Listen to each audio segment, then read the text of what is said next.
The Løgmannabreyt school was designed by award-winning architect Agna Winte and heralds a new era in Faroe school design and construction.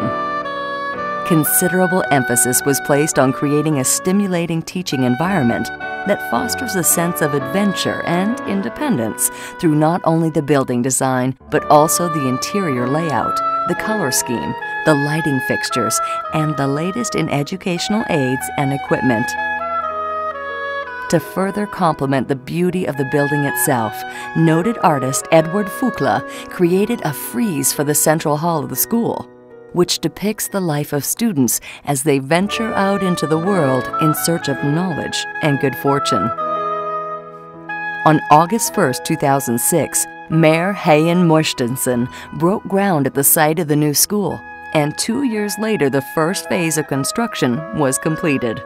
At that time, some 115 students were enrolled in the school.